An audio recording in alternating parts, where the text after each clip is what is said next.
যারা বলে হিন্দু সনাতন ধর্ম এক কাল্পনিক ধর্ম, মানুষের তৈরি ধর্ম, তাদেরকে আজ বৈজ্ঞানিক প্রমাণ সহ আমি দেখাতে চাই হিন্দু সনাতন ধর্মের অস্তিত্ব শুধু পৃথিবীতে নয়, অন্তরিক্ষে থাকা ভিন্ন জগৎ, ভিন্ন গ্রহেও বিদ্যমান।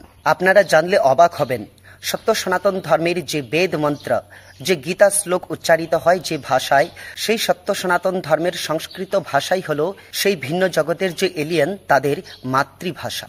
এটা আমি নই, দেখুন বিদেশের বড় বড় বৈজ্ঞানিকরাই প্রমাণ দিচ্ছে। সকলের কাছে অনুরোধ রইল পরিপূর্ণ ভিডিওটি শ্রবণ করবেন এবং আপনি যদি হিন্দু হয়ে থাকেন তাহলে ভিডিওটি অবশ্যই শেয়ার করবেন। জয় শ্রীরাম, ভারত মায়ের জয়।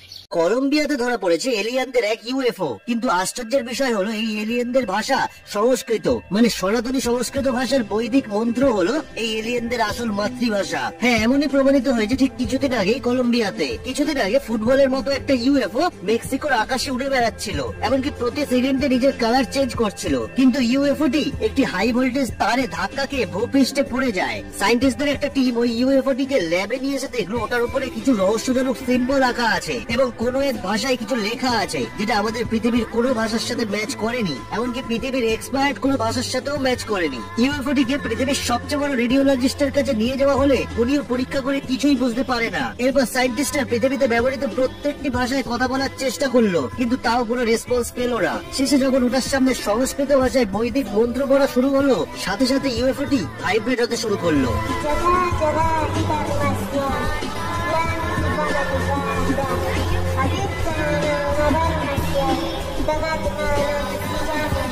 আর এই ভাইব্রেশন ওখানে থাকা সমস্ত ইকুইপমেন্টসে ধরা পড়লো। মনে হচ্ছিল যেন ইউএফওটি বৈদিক মন্ত্র দ্বারা আমাদের সাথে কথা বলতে চাইছে। তাহলে ভেবে দেখুন, যেখানে পৃথিবীর সমস্ত ল্যাঙ্গুয়েজ মানুষের দ্বারা বানানো হয়েছে, সেখানে সংস্কৃত ভাষা কোনো মানুষের বানানো নয়, বরং এটি একটি ডিভাইন ল্যাঙ্গুয়েজ। এই ইউএফওটির নাম দেওয়া হয়েছে বুগা স্পেয়ার, যেটির উপর এখনো রিসার্চ চলছে।